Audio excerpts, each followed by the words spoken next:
Hello friends, എല്ലാവർക്കും നമസ്കാരം. ഇന്നൊരു വ്യത്യസ്തമായ വീഡിയോ ആയിട്ടാണ് വന്നിട്ടുള്ളത്. ഇന്ന് നമ്മൾ ഒരു വെറൈറ്റി ആയിട്ടുള്ള ഒരു റൈസ് ഉണ്ടാക്കാൻ പോവാണ് കേട്ടോ. നെല്ലിക്ക റൈസാണ്, നെല്ലിക്ക സാദം. അതിന് വേണ്ടിയിട്ട് 2 നെല്ലിക്ക റെഡിയാക്കി വെച്ചിട്ടുണ്ട്.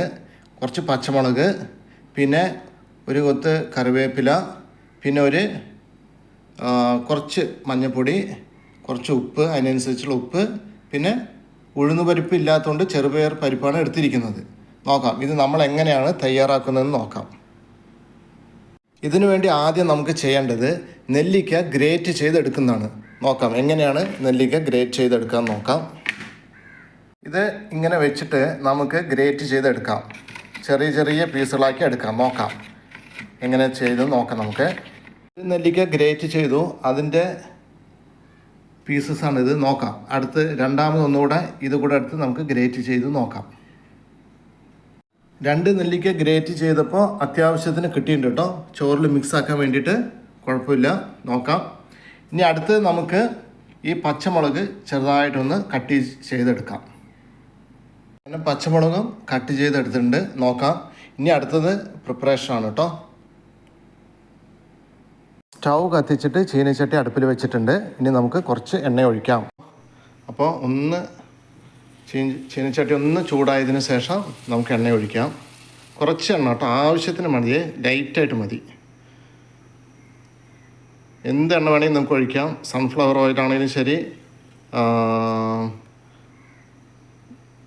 വെളിച്ചെണ്ണയാണെങ്കിലും ശരി, ഏത് എണ്ണയാണെങ്കിലും കുഴപ്പമില്ല. അത്യാവശ്യത്തിന് കുറച്ച് ഒഴിച്ചിട്ട് നമുക്ക് തുടങ്ങാം.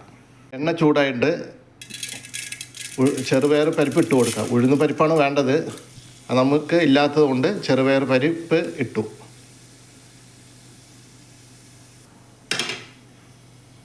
ബ്രൗൺ കളർ ആയിട്ടുണ്ട്.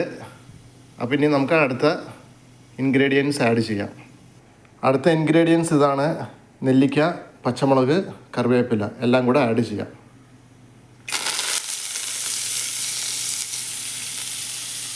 എന്നിട്ട് നന്നായിട്ടൊന്ന് ഇളക്കിയെടുക്കാം. ചെറുതായിട്ടൊന്ന് ഇളക്കി കൊടുക്കുക.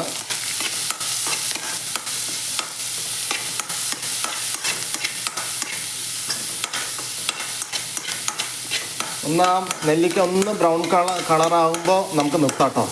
എന്നിട്ട് അതിലേക്ക് ഉപ്പും മഞ്ഞൾപ്പൊടിയും ഇട്ട് കൊടുക്കാം.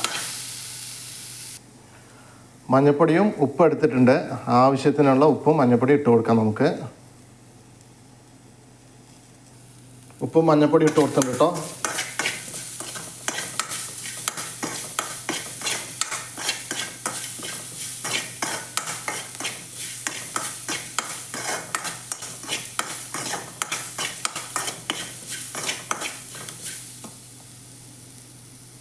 നന്നായിട്ട് ഇളകി കൊടുത്തിട്ടുണ്ട്.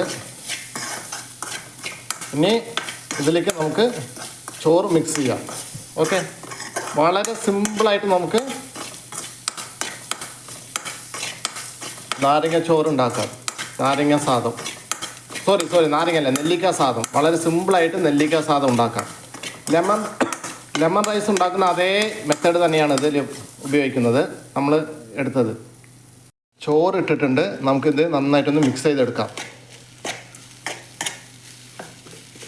ഇതെന്ന് പറയുന്നത് നെല്ലിക്ക വിറ്റാമിൻ സിയുടെ നിലവറയാണ് കേട്ടോ. അത്രയും വിറ്റാമിൻ സി രോഗപ്രതിരോധ ശേഷിക്കും എല്ലാം ഉപയോഗിക്കാൻ പറ്റും. കുട്ടികൾക്ക് ഡയറക്റ്റായിട്ട് കൊടുക്കുക എന്ന് പറയുമ്പോൾ അവർ കഴിക്കില്ല. ഇതെന്ന് പറയുമ്പോൾ ഹെൽത്തി ഫുഡുമായി, നെല്ലിക്ക കഴിച്ച പോലെയായി, നമുക്ക് രോഗപ്രതിരോധ ശക്തി കിട്ടുമായി. പിന്നെന്താണ്, വിറ്റാമിൻ സി എല്ലാം ഹെൽത്തി ആയിട്ടുള്ള ഭക്ഷണമാണ്. പിന്നെ ഓയിൽ വളരെ കുറച്ചേ നമ്മൾ ഉപയോഗിക്കുന്നുള്ളൂ, അതുകൊണ്ട് ആ ഒരു പ്രശ്നമില്ല. ഓക്കെ, അങ്ങനെ ഈസി ആയിട്ട് നമുക്ക് വളരെ ഹെൽത്തി ആയതും ടേസ്റ്റി ആയതും ആയിട്ടുള്ള ഒരു ഭക്ഷണം നമുക്ക് ഉണ്ടാക്കിയെടുക്കാം. വളരെ ഈസി ആയിട്ട് സിമ്പിളായിട്ട് ഉണ്ടാക്കിയെടുക്കാം. ചോറ് ഓൾറെഡി നമ്മൾ തയ്യാറാക്കി വെച്ചതാണ്. ഇതിലിട്ട് ഒന്ന് നന്നായിട്ട് മിക്സ് ചെയ്തെടുത്താൽ മാത്രം മതിയാവും. നല്ല ടേസ്റ്റി ആയിട്ടുള്ള ഭക്ഷണം നമുക്ക് ആസ്വദിക്കാം. എന്തായാലും ഫ്രണ്ട്സ്, നിങ്ങളെല്ലാവരും ഒന്ന് ട്രൈ ചെയ്ത് നോക്കൂ.